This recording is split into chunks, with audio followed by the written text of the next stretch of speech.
Hey, howdy, hey, welcome back to my channel. I am back. I apologize for the hiatus. I was on a vacation and I am back from vacation today. So I figured I would go ahead and post my review today as opposed to my usual Friday.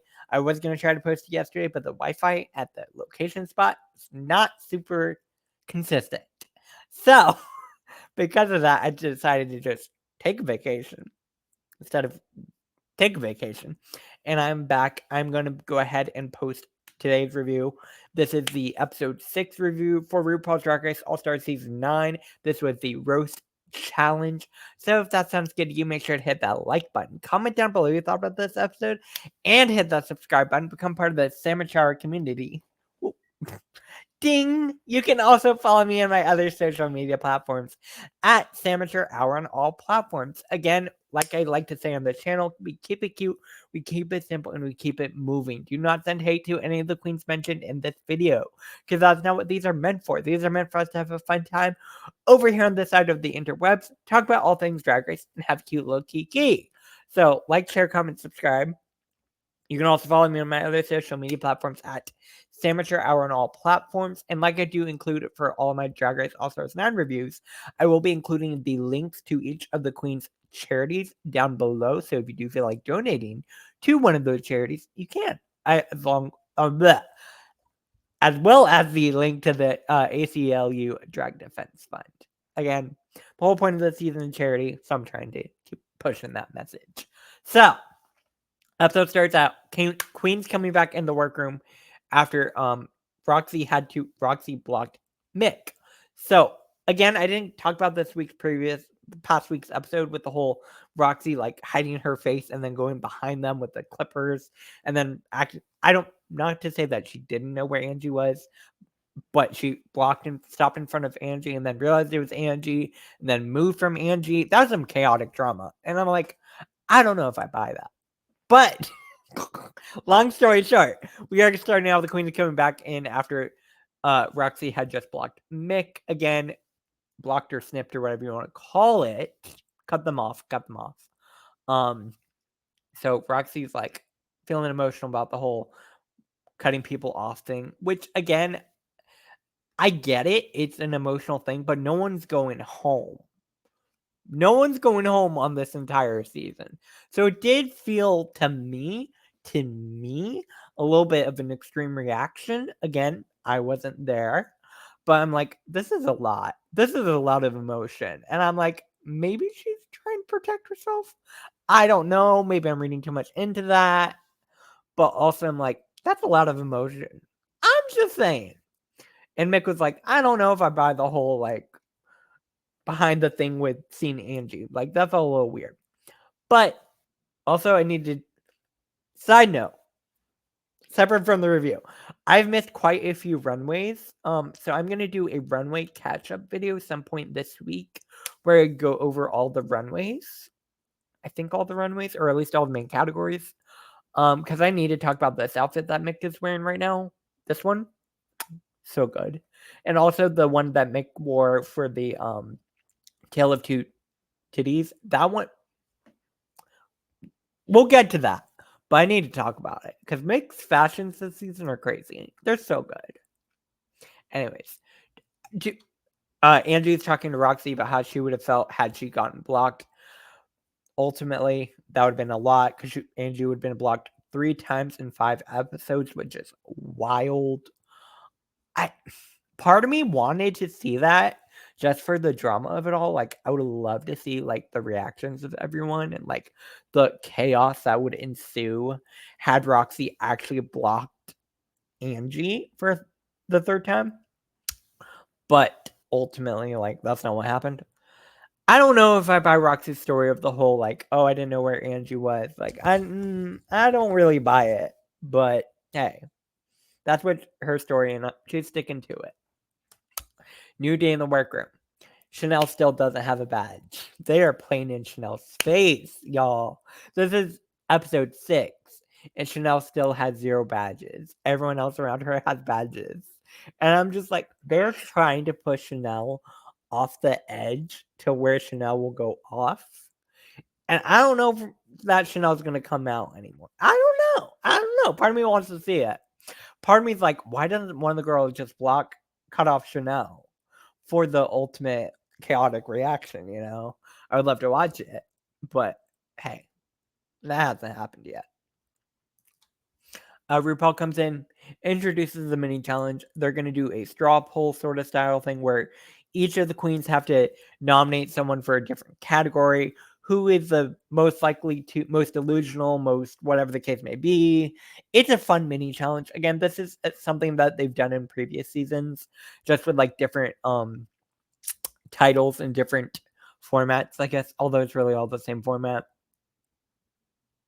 Anyways, it's a cute mini challenge. Ultimately, in the end, Georges does win. It is also this mini challenge that the winner gets another beautiful benefactress badge.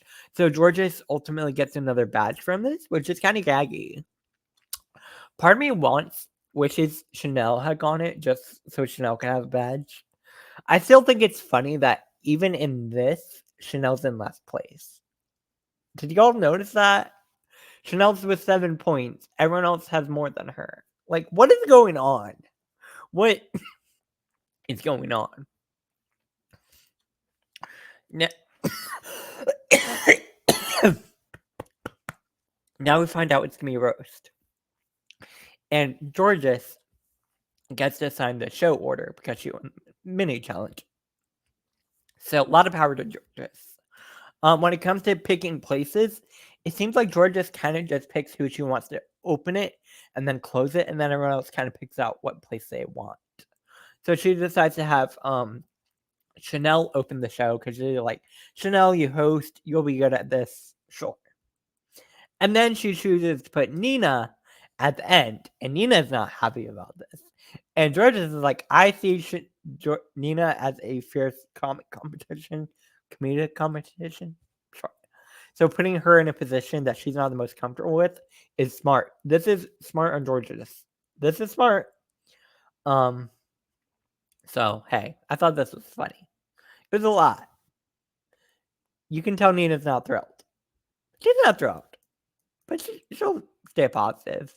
They get to writing their roast, their lines, writing their jokes. There's something I wanted to talk about in this point. So I saw on Twitter. I will say I saw this on Twitter. Someone was pointing out how mixed jokes were from Nikki. I forget her last name. She's a comedian. A lot of the jokes seemed very much to take her jokes and rewrite them. To which Mick said, I'm not the only one who had jokes written for them. But I do want to point out that it's kind of different to have some jokes written for you versus taking someone else's jokes that were. I'm just saying. Anyways, brings me back to here. It makes me wonder, how real is this whole joke writing segment? Because it seems like they all came in with their jokes probably already written. Maybe they just had to like tweak a few things to make them specific to certain queens. But I don't know how real this joke writing bit is, right? I'm curious. Nina's pressed. She's not happy to be going last. She's like, I'm too nice. I'm not a roaster. I'm not a stand-up comedian. Sure. We get to the rehearsals with Michelle and Rudalee. This is cute. Again, when it comes to these sort of segments, there's not much to talk about. Kind of just want to skip on forward. I thought this moment the next day when Roxy was trying to talk people into not blocking her was interesting. It also was one point where Plastique was saying she was going to use a character to help her in this segment, help her in the roast.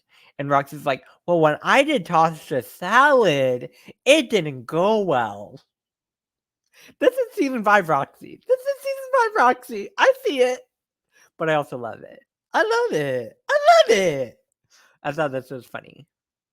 And she's also trying to talk people out of blocking her. Although Roxy's a clear frontrunner. Like, clearly they're going to block her. We also have this moment with Angie Ray where she's asking the girls why they chose her as the most delusional. I did think that was an interesting choice because when I think about Angeria, I don't think delusional. Like, am I crazy? I feel like there are other queens on the season who are more delusional than Angie. Angie doesn't come off as delusional to me. Personally. I see Georges as more delusional than Angie or other queens. Like, there's plenty of options for delusion. And Angie doesn't really come up high on my list, personally. But hey, I don't know. RuPaul comes out. This is the dress. It reminds me of another dress she wore, I think it was this season, with the material. It's a very similar material to what it was earlier. And I liked it more the previous time because I like the multicolorfulness of it all. This one is pretty. I do love the pink dress. You know, I love some pink. Um, she looks nice. The wig is not groundbreaking, but she looks pretty. I like the dress. Rue looks lovely. Rue looks lovely. Lovely. Michelle, you look nice. I like Michelle. Carson. I did watch Roscoe's. I am a VIP member of the Roscoe's YouTube channel. Check it out. Highly recommend it. You get them a day early and you also get all the Q&A and all that. It's fun. It's fun. And Carson was being a hoot in Roscoe's. A hoot? Sure. I really like Carson. Whoa. Bring back T.S. Madison, please. I want to see T.S. I want T.S. Madison. I want T.S. Madison. Seriously, though, where is she? Where is she? And then we had Ruta Lee. She's fun. She's cool. I don't know very much about her, but she's fun. All right, so to open up the roast, we have Bob the drag queen. If y'all know me, if you've been following me at all, you know Bob the drag queen is my favorite RuPaul's Drag Race queen of all time. I adore Bob the drag queen. I'm a huge Bob stan. Love Bob. Love Bob. So getting to see Bob back on my television, I am happy. I am satisfied. This is what I want to see. She comes back as the National Drag Poet Laureate to introduce the main challenge. I love this. I love Bob. I'm sorry. Like, Bob can do no wrong. I love Bob. I love Bob. Bob's everything. Chanel starts out the roast. I thought Chanel had some very light jokes. Nothing was like burst out laughing funny. I thought she had some cute ones. Nothing I really remember, if I'm being honest. Her jokes weren't the most. No shade. She was a little bit forgettable for me. I don't necessarily understand why they put her as a high placement, but sure. Georges, she took what RuPaul said and ran with it. This is a smart bitch. Georges is smart. She listened.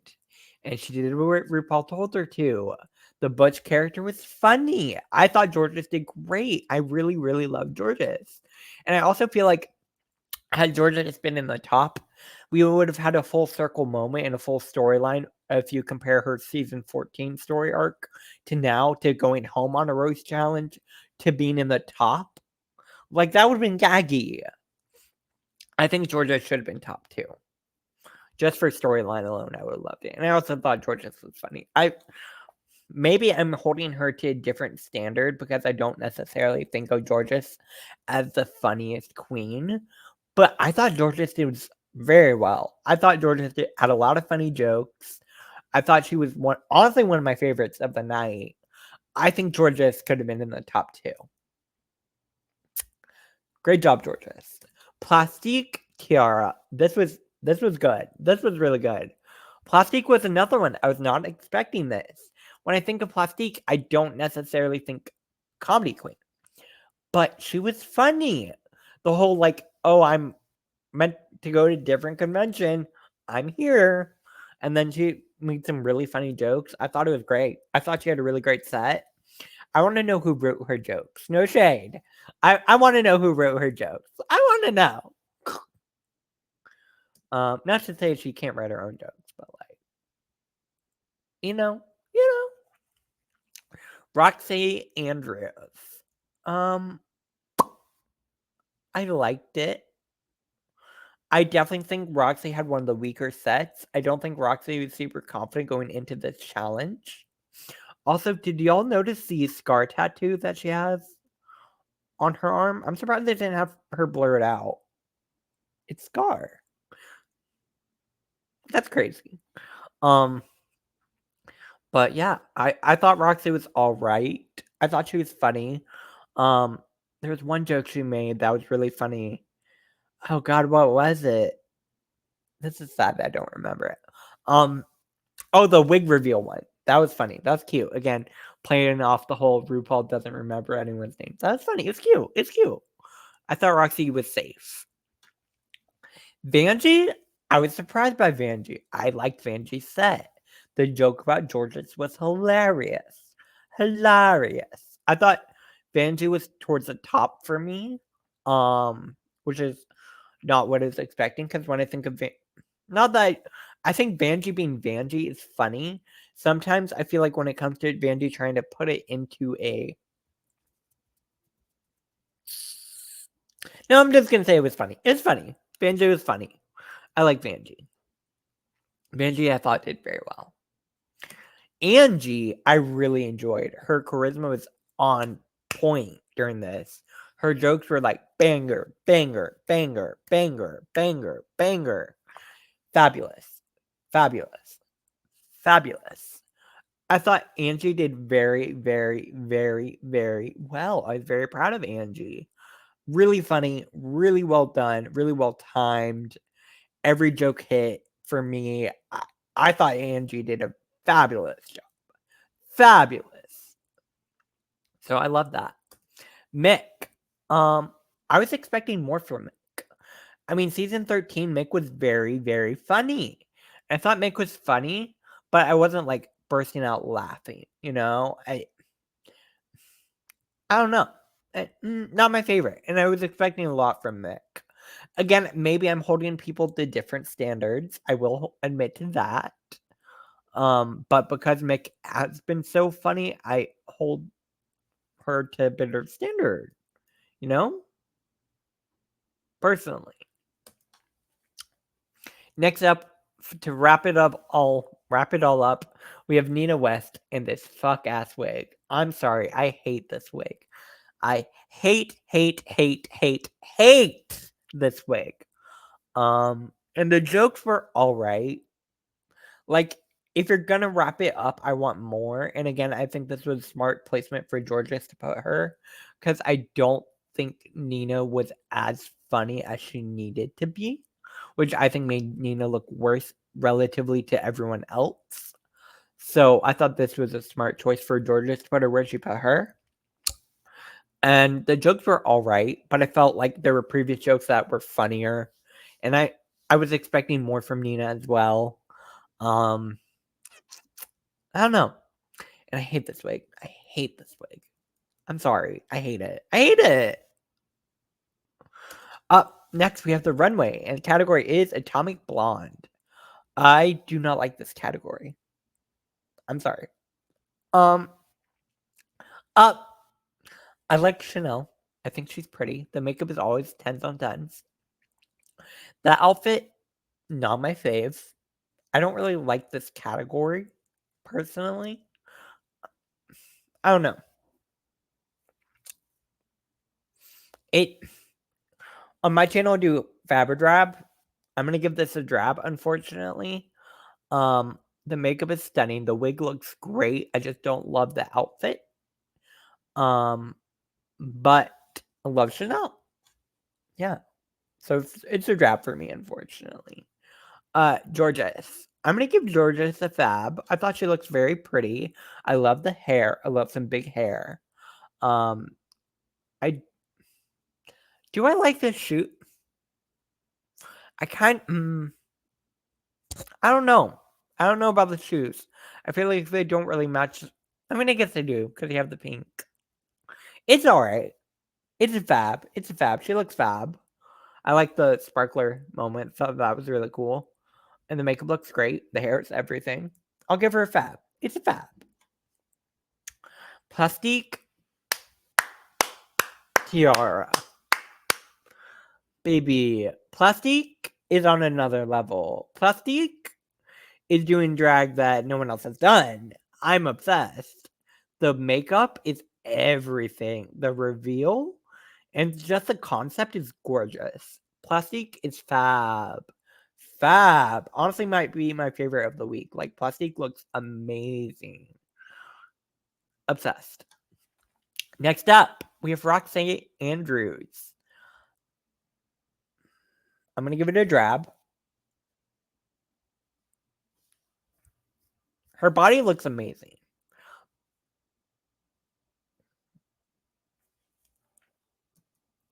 I don't like this category. I don't like it. There has to be more to it than just atomic blondes. Because I don't understand how many people want like a whole prehistoric sort of concept if the category is just atomic blondes. I want to know what they got as a runway category fully.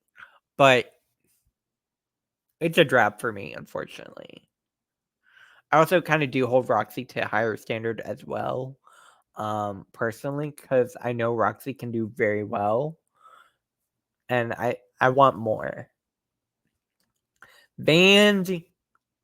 Um. Mm, mm,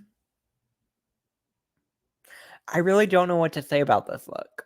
Like, I like the colors. I like that it stands out compared to everyone else. She looks really nice in short hair. The makeup is gorge. But do I like the look? Not particularly. Not my favorite Vanjie look. I feel like we've gotten better looks from Vanjie this season. And yeah, I'm gonna stick to that. Again, I kind of just don't like this category. So I'm gonna give a lot of it to that. Like, a lot of these queens I hold to a really high standard because it is all stars. And I feel like the category was not helping anybody. So for me, I'll give it a Fab, but I don't know. Angeria Pearson Michaels. I don't like this. I'm sorry, Angie. I'm so sorry. I don't like it. I don't like it. I love Angeria. I love Angeria. This is a drab for me, unfortunately. Again, I don't like this category. I really don't like this category. It made me upset because it's all stars. I want better categories than this. I'm blaming production. I'm blaming production. Up next, we have Got Mick. Got Mick looks fab. I love the storyline. I love the look. It's very conceptual. The hair looks amazing. Her makeup is always gorgeous. Gorgeous, gorgeous, gorgeous. Again, plus, well, Got Mick was a makeup artist before starting drag. So, of course, her makeup is going to be 10s on 10s on 10s. Yeah, it's fab. Mick gets a fab. Mick and Plastique are my favorites of the week in terms of runway. Nina. Why do we have to end with Nina? I'm sorry. It's a drab. It's a no for me. It's a no for me, dog. I like that she went for a different concept, but I don't like the look. I have not liked Nina's looks on All Stars, except like one look. It's very unfortunate. Just not it for me. Not it for me. And I'm sorry, Nina. I'm sorry. It's not it. Let me know what you think. Do you like this? Ultimately, we get to placements, and RuPaul announces that the top 2 of the week are going to be Angeria Parafan Michaels and Plastique Tiara. Congratulations, queens. For me, I do agree with this. I also think Georges could have replaced one of them. I'm not upset with this top 2. I just think Georges, also for the whole storyline, would have loved to see Georges in top 2. With season 14 going home on a comedy challenge, now coming back and winning, like, that would have been gaggy. But I am happy with this top 2. So they each get beautiful benefactress badges. And the lip sync song is going to be My Lover by Le Bouche. When it comes to this lip sync, I think it started out fairly even. But then once Plastiques didn't know the words, Angie kind of walked away with it. It's been a lot of Plastique not knowing the words and pointing to the other girl. And I'm like, Plastique, What's going on? I want you to get money for your charity. I don't know. Angie, you did fab. Ultimately, in the end, RuPaul's going to announce that the winner of the lip sync is Angeria Pearson Michaels. Congratulations! $10,000 to her charity, the National Black Justice Coalition. Love that. And she also gets to cut someone off. So when it comes to this moment, I thought Angie was very funny. She's, again, always going to be very charismatic, very fun when it comes to being on camera and all of that. Like, Angie's that girl. I was not surprised. Like, ultimately, I knew she was going to cut off Roxy, like, duh, with the whole storyline of everything going on there. It made sense. I get it. It was a smart choice. Roxy does have 3 badges. She is a front runner, so they're going to try to cut off the front runner, right? So, that does bring the end of this review. This was a fun episode. I loved it. Let me know what you think about all this down below in the comments section. Do you enjoy this episode? Let me know. Next week is going to be an acting challenge where the queens are going to have to do acting scenes one-on-one with RuPaul. So I'll be curious to see how that turns out. I think it's going to be some high drama, and I'm very excited for that. Let me know what you think about all this down below in the comment section. Like, share, comment, and subscribe. Become part of the Sandwich Hour community. You can also follow me on my other social media platforms at Sandwich Hour on all platforms. I will be back here later this week with a runway review of this entire season. Again, I have missed a few episodes, and I want to talk about those outfits because some of them are really gaggy, and I want to talk to y'all about it. Yeah. Like, share, comment, subscribe. I think that brings us to the end of this. It's been a bit. I missed y'all. I will be back to a more consistent upload schedule now that I'm back from vacation, and I should be consistent for the next month. I do move in July, but we will make it work. Make it work, designers. Make it work. Like, share, comment, subscribe. You can also follow me, all the platforms at Amateur Hour on all platforms. I will see y'all later. Have a good rest of your night or day wherever you are. Bye, y'all. Ding!